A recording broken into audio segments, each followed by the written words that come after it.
At home in Britain, the rapidly growing Land Rover Owners Club hold their first ever rally at the Rover Company's works at Solihull. Formed by motorists and caravanners who had come to regard their Land Rover with affection as well as pride, the club now has branches all over Britain. The idea is even spreading overseas, a remarkable achievement in less than a year.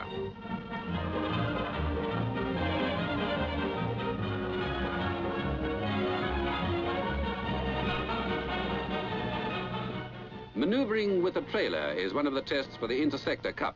Many of the members are caravan owners who have already found what a perfect vehicle the Land Rover is for such work.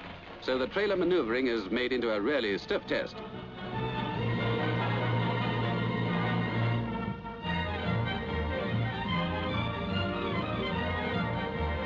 Another of the tests is on width judgment, also a stiff one with points being lost for every bump against the obstacles.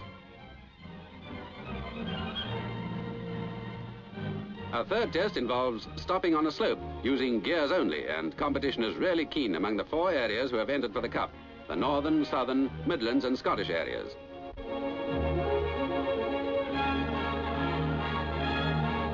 While the Cup tests are going on, individual members have left their Land Rovers for an open immobility competition.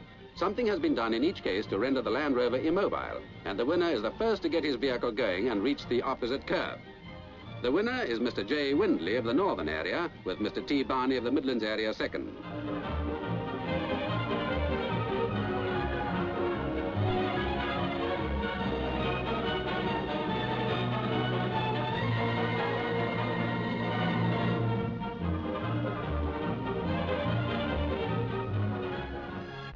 During the evening social, the results of the Cup tests are announced. Northern members are jubilant, for their team has won the Cup by nearly 50 points.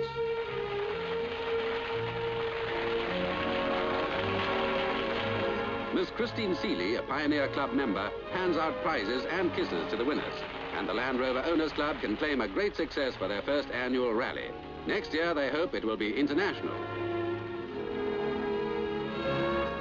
Also at the Solihull Works, Rover Motor Company plays host to a distinguished group of Turkish visitors, including leading journalists and a member of the Turkish Parliament. Later, the delegation was to be received by the Lord Mayor of Birmingham, but first they wanted to see the assembly lines in the Rover factory, for Turkey is already an established Land Rover market.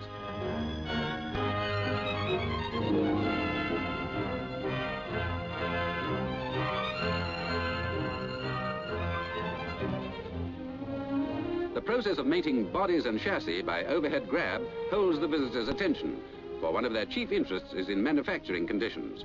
Like many delegations from overseas received at this factory throughout every year, the Turkish visitors enjoy seeing the skill and care that goes into the Rover cars and Land Rovers. In these modern days, such craftsmanship is always appreciated.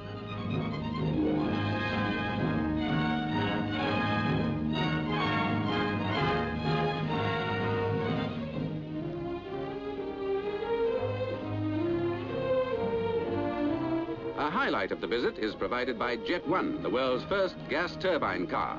Jet 1 still holds the world land speed record for turbine cars at over 150 miles an hour. Out on Rover's private testing track, where every finished vehicle is thoroughly tested before going to the public, the Turkish officials are taken in a Land Rover to watch Jet 1 in action.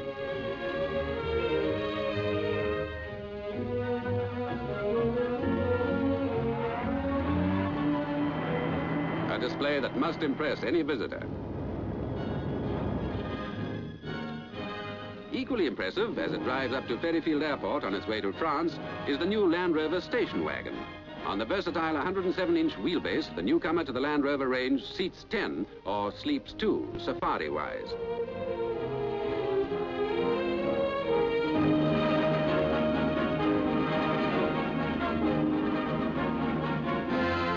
The station wagon is going to the Paris Motor Show for its first public appearance and should be certain of a successful reception. For carrying a team of personnel or on the location of new or off-the-track industries, the Land Rover station wagon is going to meet a great potential demand.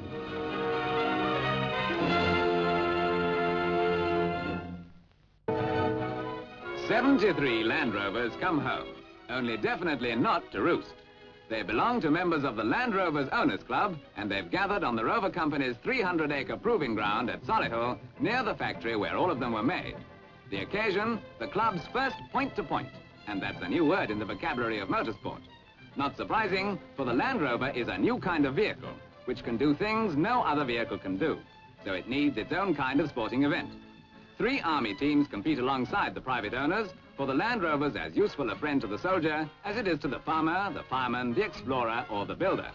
In addition to the point-to-point itself, there's a team event for which the vehicles compete in pairs. It includes a towing test with tow ropes of limited strength deliberately chosen so that they will snap if you jerk them. And towing without breaking them calls for real driving skill.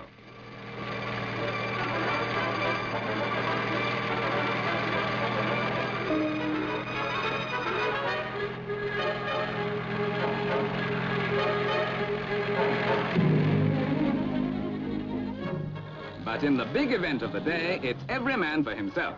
Here's the garaging test. Standard time is 20 seconds for 100 points. More time, fewer points, and vice versa. Quite apart from the little matter of steering your vehicle in the right place, of course. Highest single score on this test is 125 by Mr. R. McElhinney. We won't embarrass the lowest scorer by naming him because he makes up for it elsewhere.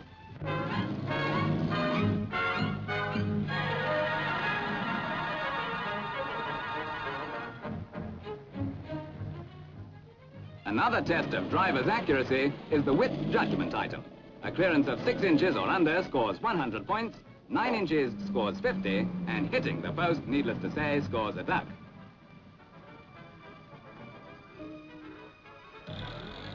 Up to the line for the start of the follow-my-leader test, over a course which is difficult for drivers unused to rough stuff, but by no means dangerous to man or machine.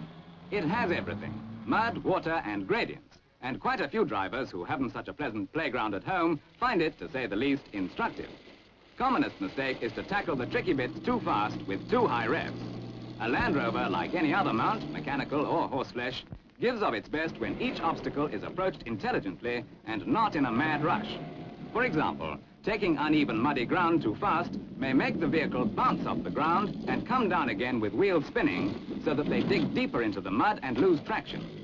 Thoughtful use of the 4-wheel drive, the low transfer box, and the appropriate gears will get you there faster than bull-at-a-gate methods.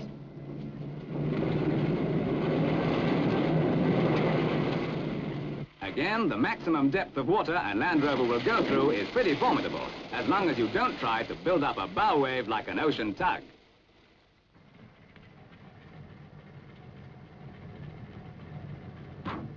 Incorrect handling of even the finest machine can defeat all the skill of its designers and craftsmen. But everyone can learn, and the club's point-to-point proves an education to many a keen owner. None of them are too proud to admit they now know how to get even more out of their sturdy machines. For years, the Solihull Proving Ground has been used to perfect the Land Rover so that it can do any job required of it. Today, enthusiastic owners have had a chance to use it to perfect themselves as drivers.